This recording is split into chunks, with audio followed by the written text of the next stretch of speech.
In this video, I'm going to share with you how to choose snowshoes. There are a lot of options on the market which can create a big challenge because you look in, you start clicking online, you check out Amazon, REI, or wherever you're buying them from, and oh my gosh, you short circuit and then quit. This video is going to share with you all the different factors you need to know to choose snowshoes so you can have a good time in the winter. The very first thing you have to look at is what are the style and shape of the snowshoe. Traditionally, they all tend to have this sort of shape rather than the old school racket tennis shape. Those are gone. So if you're getting into snowshoes and you Google what old snowshoes look like, phew, ancient history. The next factor to consider is how tall are you, and are you a man or a woman? Because men and women's snowshoes are different. You can see here's a lady's snowshoe, here's a man's full-size snowshoe, and they are quite a bit different. So the weight of your body is a big factor in snowshoes, and also the width of the snowshoes is quite different as well, because you can see here there's 2 inches or a good 5 centimeters almost of difference in the width of the snowshoe size, just because men tend to be a lot wider and ladies tend to be a little bit smaller, so that can be a big deal for you as well. So definitely look at the men's and women's snowshoes, because ladies, if you get the man's snowshoe and it's way too wide and you start clacking your snowshoes as you're walking along, it's going to be a very irritating experience. The next thing you need to look at is how long the snowshoe is.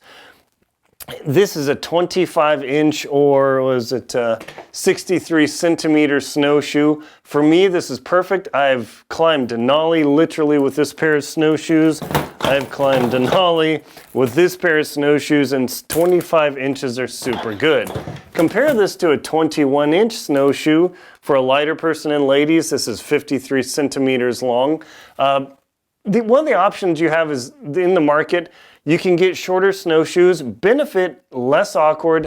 Downside, they provide less float. Originally, I got the Denali snowshoes, the plastic jobs that are much shorter, and I thought, oh, this is great, but very quickly I learned I had to buy the extension tails on those things, and it just added a lot of expense. If I would have purchased the longest snowshoe possible in the first place, I would have avoided all the problems with having to add tails and mess around and the additional expense.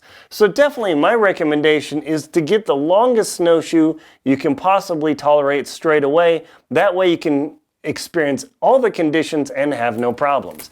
The next factor are the bindings. What are the bindings for your boots or what you're going to be wearing? Whether they're strap style, buckle style, or the new mesh style from MSR. Because when you put your boots on your snowshoes, getting those things fit in there, if they don't fit, that's going to be a big problem. The new mesh style are supposed to be more universal versus the strap style. These do take a lot of effort to put on there, but let me tell you, if you need versatility or if you need to put a huge honkin' Everest sort of boot on there, that those mesh and lock single styles can be a bit of a challenge.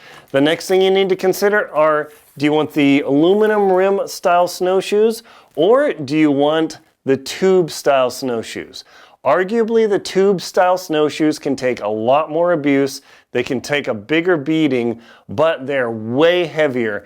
And every ounce or a couple grams on your legs is a big difference in your experience in snowshoes. Also, you can see this is a standard deck snowshoe. It has crampons with a little teeth here. You definitely do not want lock snowshoes where you're lifting the foot. As you lift your foot, the snowshoe stays flat, and it makes a big difference in your experience. Also, these crampons add a lot of traction. One of the challenges is with the tube snowshoe on side hilling, those slide a lot. The aluminum style edges are much better at taking side hilling and awkward situations. And the other thing to consider is what's the decking material. This is an ultralight snowshoe. There are heavier solid plastic snowshoes. They can take a beating. Those are the ones you rent. These are very expensive. Check links below in the description. But if you are going to use them for a long time, believe me, weight is everything in snowshoes. Also, look at, you can see the wear patterns and everything here. Make sure to check the fit on your boot to make sure that your actual boot will work on your snowshoe, and that will make a big difference in your snowshoeing experience.